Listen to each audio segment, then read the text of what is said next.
friends, welcome to Neethas Tasteland. ഞാൻ നീത രാജീവ്. നമുക്കിന്ന് nice പത്തിരി ഉണ്ടാക്കിയാലോ. നൈസ് പത്തിരി എന്ന് പേര് കേൾക്കുമ്പോ തന്നെ അറിയാലോ, കഴിക്കാനും നല്ല ടേസ്റ്റ് ആണ്. നമ്മള് പത്തിരി ഉണ്ടാക്കുമ്പോ നല്ല തിന്നായിട്ട് വരുത്തിയെടുക്കുക. അങ്ങനെയാണെങ്കിൽ പത്തിരിക്ക് നല്ല ടേസ്റ്റ് ഉണ്ടാവുള്ളൂ, കാണാനും നല്ല ഭംഗി ഉണ്ടാവുള്ളൂ, ഉണ്ടാക്കിയെടുക്കാൻ വളരെ എളുപ്പമാണ് പത്തിരി. നമുക്കിപ്പോ പത്തിരി പ്രസ് ഉള്ള ആളുകളാണെങ്കിൽ പത്തിരി പ്രസ്സിൽ വെച്ചിട്ട് ചെയ്യാം. ഇല്ലാന്നുണ്ടെങ്കിൽ നമുക്ക് നമ്മുടെ ചപ്പാത്തി പലകയിൽ വെച്ചിട്ട് തന്നെ പരത്തിയെടുക്കാം. എങ്ങനെ ചെയ്താലും കുഴപ്പമില്ല. നമ്മള് ഇതിൽ ശ്രദ്ധിക്കേണ്ട ഒരു കാര്യം എന്താണെന്ന് വെച്ചിട്ടുണ്ടെങ്കിൽ, പത്തിരിപ്പൊടി നമുക്ക് കിട്ടുകയാണെങ്കിൽ പത്തിരിപ്പൊടി ഉപയോഗിച്ചിട്ട് ചെയ്യാം. ഇല്ലെങ്കിൽ നമ്മള് വീട്ടില് പൊടിച്ചെടുക്കുന്ന പൊടിയാണെങ്കിൽ നമ്മുടെ അപ്പത്തിന്റെ പാകത്തിന് പൊടിച്ചെടുത്തതിന് ശേഷം ഒന്നുകൂടി അരിച്ചെടുത്തതിന് ശേഷം പത്തിരിക്ക് കുഴയ്ക്കുക. പത്തിരിപ്പൊടിയുടെ പാക്കിന്റെ ബാക്കിൽ എഴുതിയിട്ടുണ്ടാവും 1 കപ്പ് പൊടിക്ക് 1 കപ്പ് വെള്ളം എന്നുള്ളത്. അങ്ങനെ നമ്മൾ വെള്ളം എടുത്തിട്ട് കുഴയ്ക്കുകയാണെങ്കിൽ നമ്മൾ കുറെ ബുദ്ധിമുട്ടേണ്ടി വരും കുഴയ്ക്കാൻ വേണ്ടിയിട്ട്. അതുപോലെ തന്നെ പരത്താനും ബുദ്ധിമുട്ടായിരിക്കും. അപ്പൊ നമ്മൾ 1 കപ്പ് പൊടി എടുക്കുകയാണെങ്കിൽ 1.5 കപ്പ് വെള്ളം ചേർത്തിട്ട് കുഴയ്ക്കാം. അങ്ങനെയാകുമ്പോൾ നമുക്ക് വളരെ ഈസി ആയിട്ട് പരത്തിയെടുക്കാം.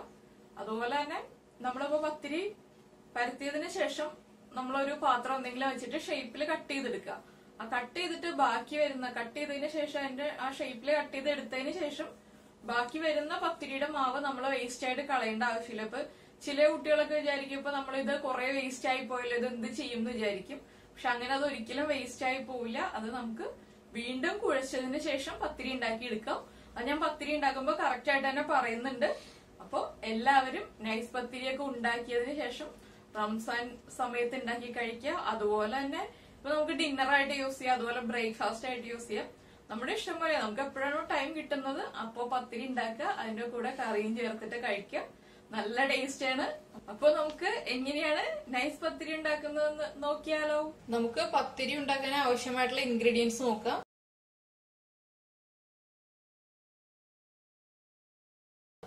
നമ്മള് 2 കപ്പ് പത്തിരിപ്പൊടി എടുത്തിട്ടുണ്ട്. പത്തിരിപ്പൊടി കുഴയ്ക്കാൻ വേണ്ടിയിട്ട് 3 കപ്പ് വെള്ളം എടുത്തിട്ടുണ്ട്. 1 കപ്പ് പത്തിരിപ്പൊടിക്ക് 1.5 കപ്പ് വെള്ളം എന്നുള്ള കണക്കിൽ 2 കപ്പ് പത്തിരിപ്പൊടിക്ക് 3 കപ്പ് വെള്ളം എടുത്തിട്ടുണ്ട്. അതുപോലെ പിന്നെ നമുക്ക് ആവശ്യമുള്ളത് ഉപ്പ്, വെളിച്ചെണ്ണ. ഞാനിപ്പോ ഇത് വെളിച്ചെണ്ണ ഒഴിച്ചിട്ടാണ് കുഴയ്ക്കുന്നത്. വെളിച്ചെണ്ണ താല്പര്യം ഇല്ലാന്നുണ്ടെങ്കിൽ വെജിറ്റബിൾ ഓയിൽ ചേർക്കാം, പക്ഷെ വെളിച്ചെണ്ണ ചേർക്കുന്നതാണ് നല്ല ടേസ്റ്റ് ഉണ്ടാവുന്നത്. ഇനിയിപ്പോ നമുക്ക് ഈ വെള്ളം ഒന്ന് നന്നായിട്ട് തിളപ്പിച്ചെടുക്കാം. നമ്മളിപ്പോ ഇതാ വെള്ളം തിളപ്പിക്കാൻ വെച്ചിട്ടുണ്ട്. വെള്ളം തിളച്ചു തുടങ്ങി. നമുക്ക് ഇതിലേക്ക് പത്തിരിക്ക് ആവശ്യമായിട്ടുള്ള ഉപ്പ് ചേർക്കാം.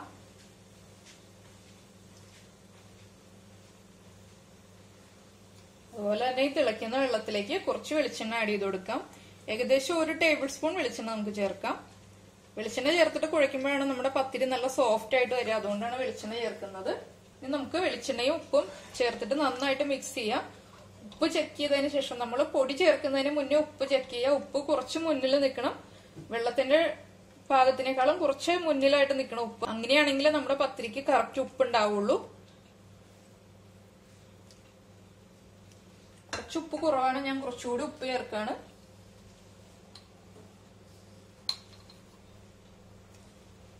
ഇപ്പൊ നമ്മള് വീട്ടില് പൊടിപ്പിച്ചെടുക്കുന്ന പൊടിയാണെങ്കിൽ അപ്പത്തിന്റെ പൊടി പൊടിച്ചെടുക്കുക. അപ്പത്തിന്റെ പാകത്തിൽ പൊടിച്ചതിന് ശേഷം നന്നായിട്ടൊന്ന് അരിച്ചെടുത്തിട്ട് തിളച്ച വെള്ളത്തിലേക്ക് ചേർത്താൽ മതി. അങ്ങനെയാണെങ്കിൽ നമുക്ക് പത്തിരി ഉണ്ടാക്കാം. അപ്പൊ നമ്മൾ വാങ്ങിക്കുന്ന പൊടിയാണെങ്കിൽ പത്തിരിപ്പൊടി എന്ന് തന്നെ പറഞ്ഞിട്ട് വാങ്ങിക്കാം. അപ്പൊ നമ്മുടെ വെള്ളം നന്നായിട്ട് തിളച്ചു തുടങ്ങിയിട്ടുണ്ട്. നമുക്ക് ഇതിലേക്ക് ഫ്ലെയിം കുറച്ചതിന് ശേഷം പൊടി ചേർത്ത് കൊടുക്കാം.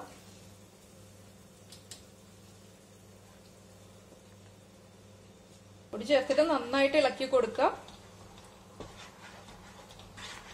പൊടിയും വെള്ളവും ചേർന്നിട്ട് നന്നായിട്ട് മിക്സ് ആയി വരണം. നല്ല സോഫ്റ്റ് ആയിട്ട് വരണം പൊടി.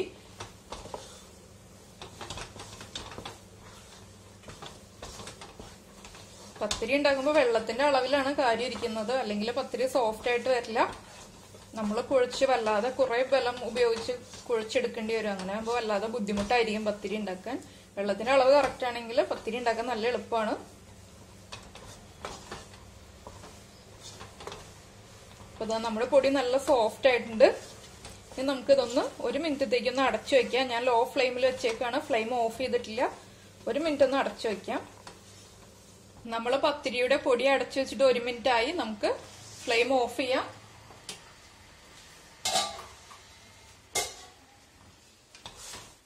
നന്നായിട്ടൊന്ന് ഇളക്കി കൊടുക്കുക. ഇനി നമുക്ക് ഈ പൊടിയൊന്ന് വലിയൊരു പ്ലേറ്റിലേക്ക് മാറ്റാം. നന്നായിട്ട് കുഴച്ചെടുക്കാൻ വേണ്ടിയിട്ടാണ് വലിയ പ്ലേറ്റിലേക്ക് മാറ്റുന്നത്. നമ്മുടെ പത്തിരിയുടെ മാവ് നമ്മൾ ഇതുപോലെ ഒരു പ്ലേറ്റിലേക്ക് മാറ്റിയിട്ടുണ്ട്. കുഴച്ചെടുക്കാൻ എളുപ്പത്തിന് വേണ്ടിയിട്ടാണ് നമ്മൾ വലിയ പ്ലേറ്റിലേക്ക് മാറ്റുന്നത്. ഇനി നമുക്ക് നമ്മുടെ കൈ വല്ലാതെ പൊള്ളി പോവാത്ത രീതിയിലുള്ള ഒരു ചൂടാവുമ്പോൾ നമുക്ക് നന്നായിട്ട് കുഴച്ചെടുക്കാം. പക്ഷെ ചൂട് നന്നായിട്ട് മാറിപ്പോവരുത്. കൈ പൊള്ളുന്ന ഒരു ചൂടുണ്ടാവും, വല്ലാതെ പൊള്ളുന്ന ചൂടിലല്ല, അതിലും കുറച്ച് ചൂട് കുറഞ്ഞു കഴിയുമ്പോൾ നമുക്ക് നന്നായിട്ട് കുഴച്ചെടുക്കാം. നല്ല സോഫ്റ്റ് ഡോ ആവുന്നത് വരെ കുഴച്ചെടുക്കുക.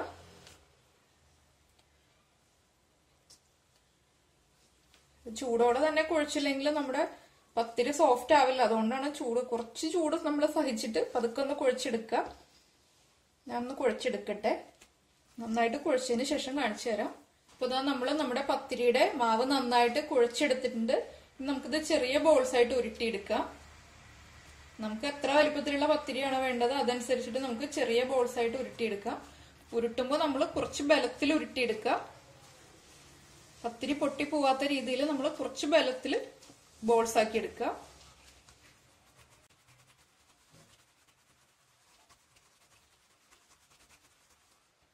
കണ്ടോ, ഇതിനി നമുക്ക് പതുക്കെ പ്രസ് ചെയ്യാം. പ്രസ് ചെയ്ത് കഴിയുമ്പോൾ നമ്മുടെ സൈഡൊന്നും പൊട്ടി വരാത്ത രീതിയിലുള്ളതാണ് കറക്റ്റായിട്ട് നമ്മുടെ മാവ് കുഴഞ്ഞിട്ടുണ്ടെന്ന് അറിയാൻ പറ്റുന്നത്. നമുക്ക് ബോൾസ് റെഡിയാക്കി വെക്കാം. ഞാനിപ്പോ ഇതാ ഈ ഒരു വലിപ്പത്തിലുള്ള ബോളാണ് റെഡിയാക്കി എടുക്കുന്നത്. ഇതുപോലെ നമുക്ക് ഈ മാവ് മുഴുവൻ ബോളാക്കി വെക്കാം. നമ്മൾ മാവ് ബോളാക്കി വെക്കുമ്പോൾ ഡ്രൈ ആയി പോവാതിരിക്കാൻ വേണ്ടിയിട്ട് ഒരു തുണി നനച്ചിട്ട് നന്നായി പിഴിഞ്ഞതിന് ശേഷം ബോൾസ് ഒന്ന് കവർ ചെയ്ത് വെക്കുക. അല്ലെങ്കിൽ വേഗം തന്നെ നമ്മുടെ ബോൾ ഡ്രൈ ആയി പോവും.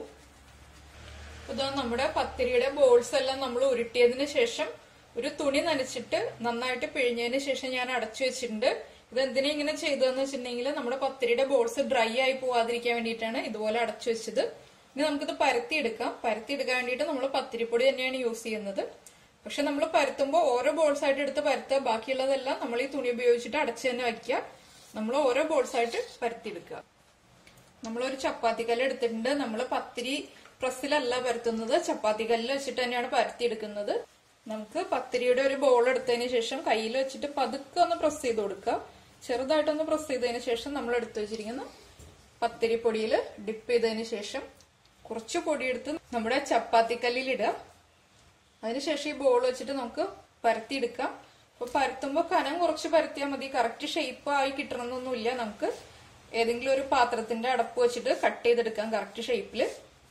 നമ്മൾ പത്തിരി പ്രസ്സിൽ ചെയ്യുകയാണെങ്കിൽ കറക്റ്റ് ഷേപ്പിൽ നമുക്ക് പരത്തിയെടുക്കാൻ പറ്റുള്ളൂ. ഇത് നമ്മൾ എല്ലാവരും ചെയ്യുമ്പോൾ ഷേപ്പ് പോയി എന്നുള്ള ടെൻഷനൊന്നും വേണ്ട. നമുക്ക് നൈസായിട്ട് പരത്തിയതിന് ശേഷം ഒരു പാത്രം ഉപയോഗിച്ചിട്ട് കട്ട് ചെയ്തിട്ടെടുക്കാം. ഞാനത് പരത്തട്ടെ. ഞാൻ ഇടയ്ക്ക് കുറച്ച് പൊടി തൂവി കൊടുക്കുന്നുണ്ട്. അങ്ങനെയാണെങ്കിൽ നമുക്ക് ഈസി ആയിട്ട് പരത്താൻ പറ്റുള്ളൂ. അധികം ബലമൊന്നും കൊടുക്കണ്ട, വളരെ ഈസി ആയിട്ട് പരത്താൻ പറ്റും. അപ്പൊ നമ്മൾ ഒട്ടിപ്പിടിക്കാതിരിക്കാൻ വേണ്ടിയിട്ടാണ് കുറച്ച് പൊടി തൂവി കൊടുക്കുന്നത്. നമുക്ക് എത്ര വലിപ്പത്തിലുള്ള പത്തിരി വേണോ അതനുസരിച്ചിട്ട് നമുക്ക് കട്ട് ചെയ്തെടുക്കാം കേട്ടോ. അപ്പൊ ഇതാ ഞാൻ പത്തിരി പരത്തി എടുത്തിട്ടുണ്ട്. അതുപോലെ കനം കുറച്ചിട്ട് പരത്തിയെടുക്കുക. നമ്മളിങ്ങനെ കൈ പിടിക്കുമ്പോൾ കൈ കാണാൻ പറ്റും. അതുപോലെ നൈസായിട്ടാണ് പരത്തി എടുത്തിട്ടുള്ളത്. നമുക്കൊരു പാത്രം ഉപയോഗിച്ചിട്ട് അതൊന്ന് കട്ട് ചെയ്തെടുക്കാം.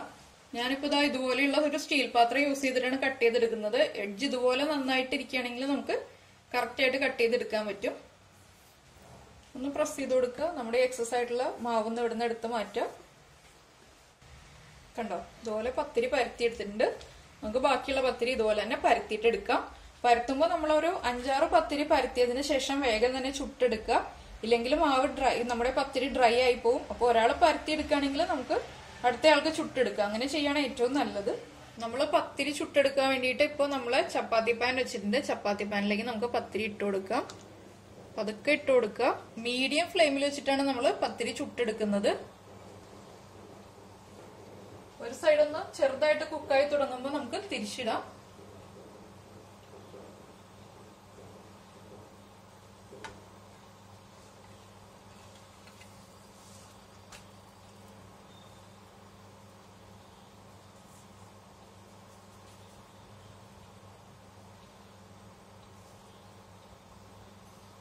നമുക്ക് അടുത്ത സൈഡിലേക്ക് തിരിച്ചിടാം പത്തിരി.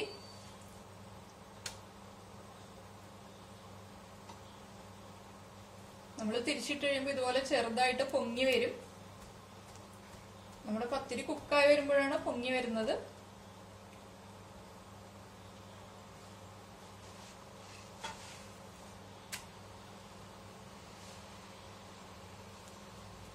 പത്തിരിയുടെ കളർ വല്ലാതെ ചേഞ്ച് ആവുന്നതിന് മുന്നേ തന്നെ നമ്മൾ പാനിൽ നിന്ന് മാറ്റുക. വല്ലാതെ അങ്ങ് കളർ ചേഞ്ച് ആവരുത്. അപ്പൊ നമ്മുടെ പത്തിരി പൊങ്ങി തുടങ്ങിയിട്ടുണ്ട്. നമുക്കിനി പാനിൽ നിന്ന് മാറ്റാം. ഒരു പത്തിരി ചുട്ടെടുത്തതിന് ശേഷം നമ്മൾ ഈ പത്തിരി പാനിലായിട്ടുള്ള അരിപ്പൊടി നന്നായിട്ട് തുടച്ച് മാറ്റിയതിന് ശേഷം അടുത്ത പത്തിരി ചുട്ടെടുക്കുക. നമുക്ക് അടുത്ത പത്തിരി ചുട്ടെടുക്കാം.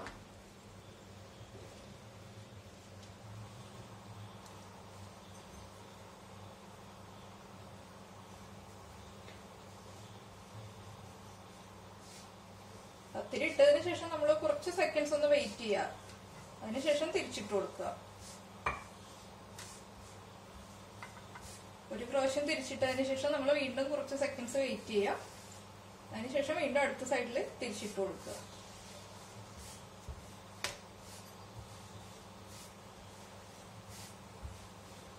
നമ്മൾ രണ്ടുപേരുണ്ടെങ്കിൽ ഒരാള് പത്തിരി പരത്തിയെടുക്കുകയും ഒരാള് ചുട്ടെടുക്കുകയും ചെയ്യുകയാണെങ്കിൽ നമ്മുടെ പത്തിരി ഒട്ടും തന്നെ ഡ്രൈ ആവാതെ നമുക്ക് ചുട്ടെടുക്കാൻ പറ്റും. അങ്ങനെ ചെയ്യുന്നതാണ് എപ്പോഴും നല്ലത്. ഇല്ലെങ്കിൽ ഒരാളെ ഉള്ളൂന്നുണ്ടെങ്കിൽ നമ്മള് കുറച്ച് പത്തിരി പരത്തിയതിനു ശേഷം ചുട്ടെടുക്കുക. അതിനുശേഷം ബാക്കിയുള്ള പത്തിരി പരത്തിയെടുക്കുക. പത്തിരി നമ്മൾ പരത്തി വെച്ചിട്ടുണ്ടെങ്കിൽ വല്ലാതെ അങ്ങ് ഡ്രൈ ആയി പോകും. പത്തിരി പൊങ്ങില്ല ഒട്ടും.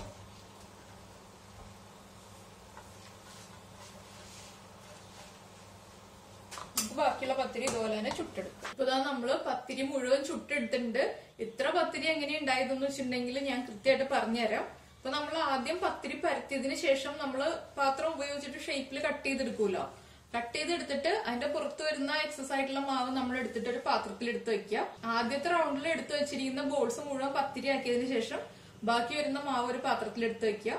അത് വീണ്ടും നമ്മളൊന്ന് കൈ നനച്ചതിന് ശേഷം, ചൂടുവെള്ളത്തിലല്ല, സാധാരണ നമ്മള് വെള്ളത്തിൽ നനച്ചതിന് ശേഷം നന്നായിട്ടൊന്ന് കുഴച്ചെടുക്കുക. വെള്ളം ഒഴിച്ചിട്ട് കുഴക്കരുത്, കൈ നനച്ചതിന് ശേഷം കുഴച്ചാൽ മതി. അങ്ങനെ കുഴച്ചതിന് ശേഷം വീണ്ടും പരത്തുക, ഷേപ്പിൽ കട്ട് ചെയ്തെടുക്കുക. വീണ്ടും എക്സസ് ആയിട്ട് വരുന്ന മാവ് ഉപയോഗിച്ചിട്ട് ഒന്നുകൂടി 2 പ്രാവശ്യം കൈ നനച്ചിട്ട് കുഴയ്ക്കുക. മൂന്നാമത്തെ പ്രാവശ്യം കുഴയ്ക്കുമ്പോൾ 2 പ്രാവശ്യം കുഴയ്ക്കുക കൈ നനച്ചിട്ട്. അങ്ങനെ കുഴച്ചതിന് ശേഷം നമുക്ക് പരത്തിയെടുക്കാം. ലാസ്റ്റ് ഞാൻ പരത്തിയപ്പോ ഒരു 4 പത്തിരി എനിക്ക് കിട്ടി, മൂന്നാമത്തെ പ്രാവശ്യം പരത്തിയപ്പോ. അങ്ങനെയാണ് ഇത്ര പത്തിരി ഉണ്ടായത്. അപ്പൊ എല്ലാരും വേസ്റ്റ് ആയിട്ട് മാവ് കളയണ്ട, പത്തിരിയുടെ മാവ് ബാക്കിയൊന്നുമില്ലോ എന്ന് വിചാരിക്കണ്ട. നമുക്ക് ഇതുപോലെ പത്തിരി പരത്തിയിട്ട് ചുട്ടെടുക്കാം. അതുപോലെ പത്തിരി കുറച്ച് മതിയെന്നുണ്ടെങ്കിൽ നമ്മൾ ആ മാവ് എടുത്തിട്ട് ഒരു എയർ ടൈറ്റ് ആയിട്ടുള്ള ജാറിൽ അടച്ചു വയ്ക്കാം. നമുക്ക് അടുത്ത ദിവസം അടയോ അതുപോലെ തന്നെ കൊഴുക്കട്ടയോ ഒക്കെ ഉണ്ടാക്കാൻ വേണ്ടിയിട്ട് ആ മാവ് ഉപയോഗിക്കാം. ഒരിക്കലും നമ്മുടെ മാവ് വേസ്റ്റ് ആയി പോവില്ല. ഇതിപ്പോ ഞാൻ പത്തിരിയുടെ കൂടെ സെർവ് ചെയ്തിരിക്കുന്നത് എഗ് കുർമയാണ്. എഗ് കുർമ എങ്ങനെയാണ് ഉണ്ടാക്കുന്നത് എന്നുള്ള വീഡിയോ അടുത്ത ദിവസം തന്നെ ഇടുന്നുണ്ട്. അപ്പൊ എല്ലാവരും പത്തിരി ഉണ്ടാക്കി കഴിക്കുക. കഴിച്ചതിന് ശേഷം ഫീഡ്ബാക്ക് അറിയിക്കുക. നമുക്ക് അടുത്ത ഡിഷുമായിട്ട് അടുത്ത ദിവസം കാണാം. ബൈ.